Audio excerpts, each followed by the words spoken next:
കഴിഞ്ഞ കാലങ്ങളിൽ BJP പ്രവർത്തിപ്പിച്ചുകൊണ്ടിരുന്ന ഒരു വാഷിംഗ് മെഷീൻ ഉണ്ടല്ലോ വേണു, ലോക്സഭാ തെരഞ്ഞെടുപ്പ് നമ്മൾ ചർച്ച ചെയ്തിട്ടുണ്ടല്ലോ. ഈ മനുഷ്യനെ മുഴുവൻ അലക്കി വെളുപ്പിച്ച് നല്ല സുന്ദര കുട്ടപ്പന്മാരായി BJP-ക്കാർ പദവിയിലിരുത്തുന്ന ആ വാഷിംഗ് മെഷീൻ പൊളിറ്റിക്സിനെ ഇൻസ്റ്റിറ്റ്യൂഷണലൈസ് ചെയ്യുന്ന ഇന്ത്യൻ ജനാധിപത്യത്തിന്റെ അടിക്കല്ല് തകർക്കുന്ന ഒരു നിയമ ഭേദഗതിയാണ്. പിന്നെ അറസ്റ്റ്, ഞാൻ വേണുവിനോട് ചോദിക്കണം, നിയമത്തിന്റെ ബേസ് നമ്മുടെ മുൻപിലില്ലേ?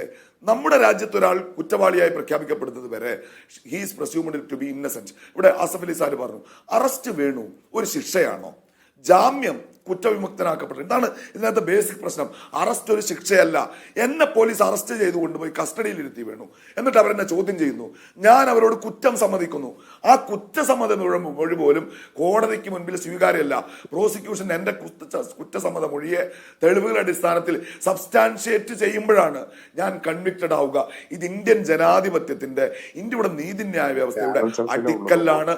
അതിനെയാണ് ഇവർ തകർക്കുന്നത്. ഇനി ഇവിടെ ഇദ്ദേഹം ചോദിച്ചല്ലോ, ഈ കേജ്രിവാളിന്റെ അനുഭവം ചോദിച്ചപ്പോൾ ഇവരെന്താ പറയുക, ഓഗസ്റ്റ് മാസം 7-ാം തീയതി 10-12 ദിവസങ്ങൾക്ക് മുൻപ് വേണു ഇന്ത്യയുടെ സുപ്രീം കോടതിയുടെ ചീഫ് ജസ്റ്റിസ് ഈ ഇഡിയുടെ വക്കീലിനോട് ചോദിച്ചു, ഈ ആളുകളെ പിടിച്ച് കൊല്ലക്കണക്കിന് ഒരു തെളിവുമില്ലാതെ ജയിലിലിടുക എന്നതാണോ നിങ്ങളെ ഏൽപ്പിച്ചിട്ടുള്ള പണിയെന്ന്.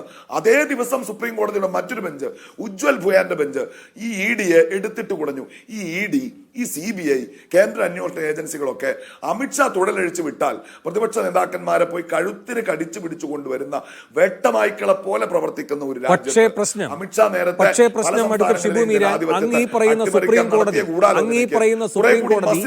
കേജ്രിവാളിന് ജാമ്യം കൊടുക്കുന്നത് 90 ദിവസത്തിന് ശേഷമാണ് അല്ലേ? ആ ഘട്ടത്തിൽ തന്നെ അതിനിടയിൽ ജാമ്യം കിട്ടുമെന്ന് ഉറപ്പ് വന്നപ്പോൾ CBI പോയി അറസ്റ്റ് ചെയ്യുന്നു.